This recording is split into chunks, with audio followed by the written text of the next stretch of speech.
Huwag kayo dyan sa labas. Ito kayo loob lahat. Sarado nyo yan. Dito kayo sa loob para marinig nyo lahat. Papasokin mo. Sana yung... Oy, pasok na kayo dito. Puro pangako lang. Dako pa po yan. Yato mo na, matras na muna. Dako. Kapunto. Makinig. Tumawag kami sa office. Humingi na rin ng tulong kay Mega World. Maghihintay tayo ang tropa hanggang Lunes, ha? Hihintay natin. Hindi, ganito. Walang mangyayari yan. Nakinig muna kayo. Hindi tayo makakain. Huwag muna kayo sumabad. Huwag kayo sumabad, pare. Kahit bugbugin nyo kami dito, kahit patayin nyo kami dito, wala. Hindi naman namin gagawin yan, sir. Kaso lang, sisirado namin yung gate. Kaya nga, pare. Tumawag sa office, humingi na ng tulong. Walang papalabasin dyan. Damay-damay tayo magugutom. Hihintayin natin hanggang Lunes. Maghintay tayo hanggang Lunes. Pag kasi... Ayan na naman yung pangako na yan. Puro pangako.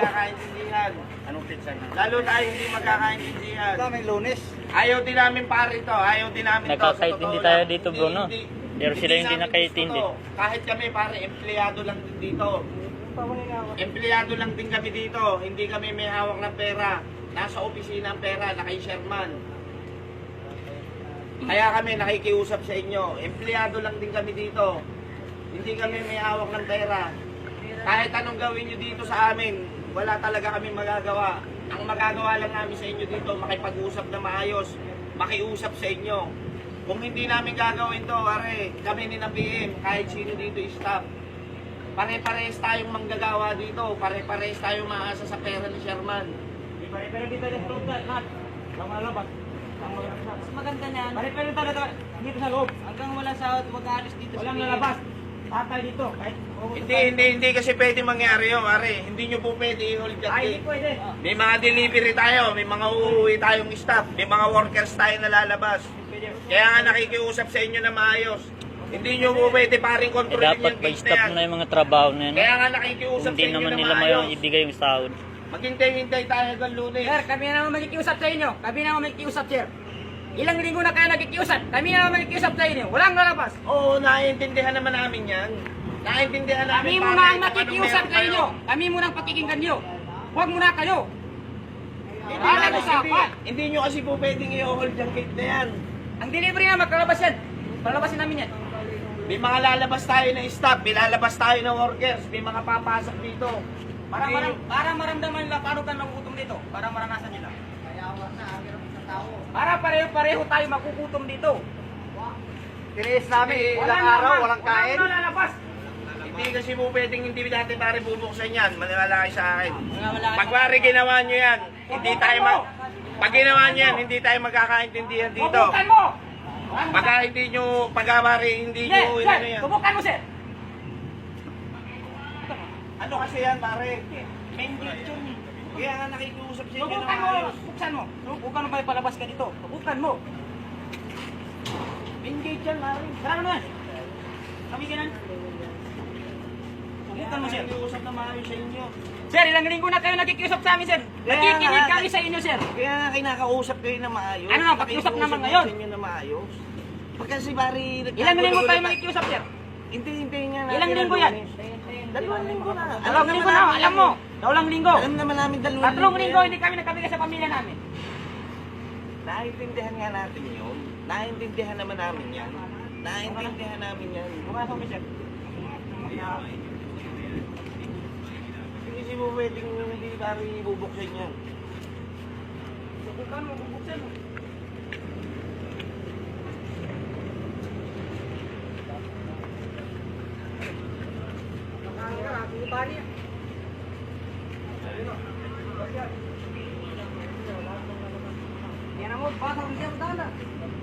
Okay lang sana pabali sila 1K, 1.5, okay na sana. Pero yung 100 nagpabali, saan yan maabot yung 100? Anong mabilin nyo? Pabali sila 1K, 1.5, okay na. Pero yung 100, 200 na yan, naku, ano yan, anong mabili yun? Patahunin ko ni Katakashi na.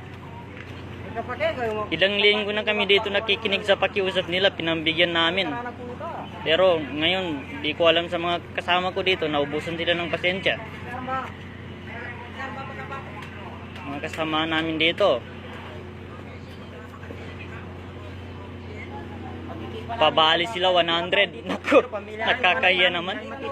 Pero lagi sila pa hiring ng mga tao, papasok pa rin sila. Pero yung sahod, hindi naman nila iniintindi. Kaya yan. Malulubog na kami sa utang dito. Ilang linggo na. Umabot ang Pamilya namin, pamilya. nagagalit na sila. Kaya kami pumunta dito para di magutom yung pamilya namin doon sa probinsya, Mindanao.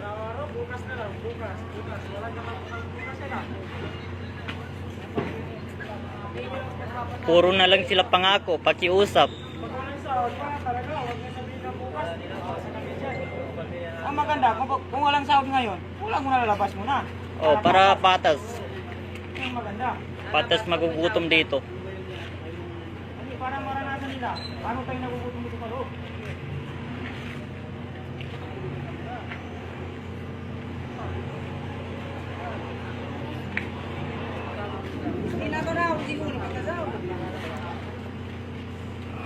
Ito ko, luwat pa ka. Malibot ang ikaw, Jeko sila. Ha? Mayawa sa pagkanggutamar na magizambo. Burido tayo ni Akal.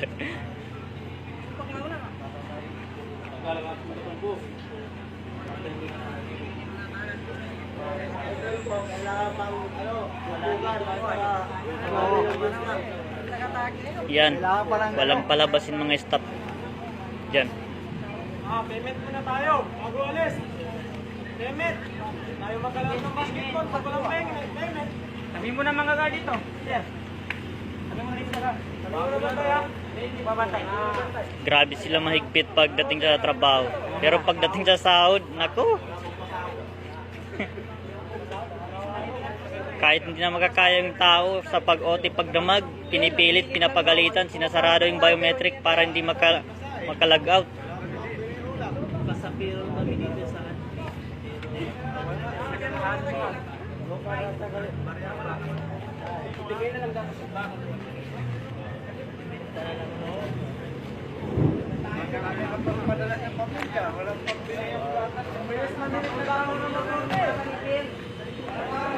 Yung iba dito, buntis ang asawa, bago panganak ang mga asawa nila. Anong may bibigay nila dito? Kawawa naman yung mga bata. Tapos pagdating sa OT, nasarado ang biometric. Pinipilit pa kami. Tapos sahod. Oo. Ang labo. Pagdating sa pagdamagan ng OT, kahit di na magkakaya yung tao, pinipilit. Nawawala pa yung oras namin, pati ang araw namin. Oo. Ilang beses na yung nangyari dito. Wala, pati sahod wala. Laging kulang yung mga sahod. Klaro lang ha. Yung kumalat na chismis na yung sahod nyo ay nandito. Tama ba? Sino nakakaano na? Sino nagsabi? Laruin ko lang ha. Laruin ko lang po. Yung nabasa nyo na chismis na nandito yung pera ninyo, yung sahod ninyo nandito. Hindi po totoo yun ha. Yung kung may pinabasa po sa inyo na sabi nandito yung sahod ninyo, ang sabi, ang point po ron, sinabi po na magpapasahod nung araw na yon, kung kailan nyo po nabasa yon. Nung magpapasahod po dapat si Sherman nung araw, yung time na yon. Ang problema lang po, si Sherman hindi po ibinigay. No, ang ibig sabihin lang po, ang nagsinungaling ng lahat, ang punot dulo kung bakit tayo nagkakaroon ng ganito, kundi ang opisina. Sherman po, no? Yung ngayon, yung kumakalat ngayon, alam naman natin, sige, harangan ninyo, kahit na hindi pa pwede, pero choice nyo naman yan eh. Sa amin lang, gusto lang namin iklaro na ang sahod ninyo ay hindi pa po ibinibigay. Baka po kasi isipin ninyo, kaya po hinaharang niyo yan. Kasi akala nyo, nandito yung pera, tapos hindi namin ibinibigay. Yung pera po ninyo, wala po sa amin, ha? Hindi po, kahit madampi po sa kamay namin yan, hindi po namin nahahawakan yan. Yung pera po ninyo, nasa taas pa rin po, wala po sa amin. Sir, excuse ka sila. Paano mo sabi na yung TV nung fairness na may wala. Yan, Yung sinabi sa inyo ni Boss ni Bonador nung araw na Sabat, yung Biyernes kahapon, na magpapasahod kahapon, yun po kasi yung kinumit ni opisina na magpapasahod ng Biyernes. Kaya pag-consili lang para may pasasay. dumating yung pera, dapat hindi nag-comment. Oo, yun nga. Yun. Tama naman, tama. Para Kahit hindi kami, makasa yung tao. oo, naiintindihan namin yun.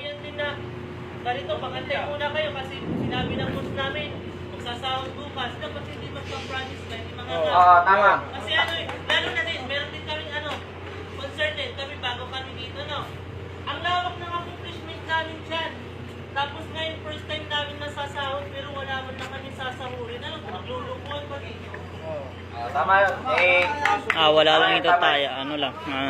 Lahat ng Ilang concern ninyo, linggo lang kami dito nagtitiis tayo. No? Lahat yan tinanggap natin. Naubusan ng pasensya yung mga kasama namin dito. Walang accomplishment. Ngayon, may accomplishment na. Nandyan na yan. Wala ng pera.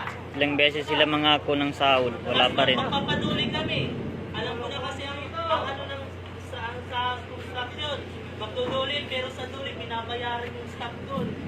Alam ko yan kasi nag-admin din ako. Nagkaroon ng problema yung company namin. Papaduli pero hindi pinaduli. Kasi ang company may kilala sa duli, binabayaran yung duli. Wala eh, wala. Kawawa yung mga pamilya namin dito. Kaya nga. Maponsensya naman kayo. Walang barangay, walang duli. Hindi tayo papakinggan ng barangay. Pag magpabarangay naman, wala rin. Kaya basta ka na Kaisa tayo, kaisa! Sige! Sige! Walang malabas!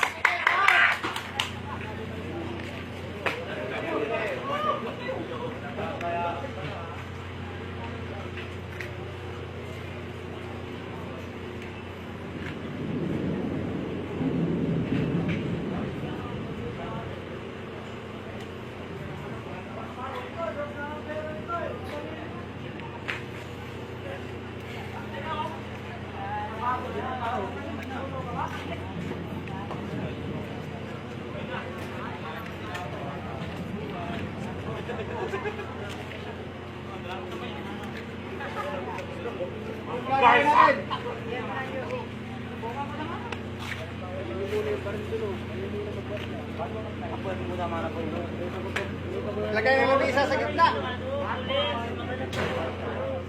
Kaya yan guys, sinasarado namin yung gate para walang lalabas. Stop man security o ano yan. Walang pinapalabas dito guys. Para patas kami dito nagugutom. Yan, yan ang security namin ngayon dito guys. Kaya siya muna mag-security dito sa gate. Yan, yan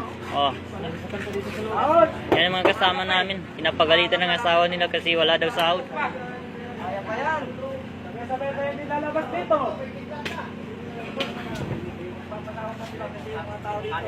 Wala sahod, pero nagulado. Sahod. Tripping tayo pag walang sahod. Baklasin ng barracks. Tripping! Salin tayo sa stripping ah. Pag walang sahod, stripping!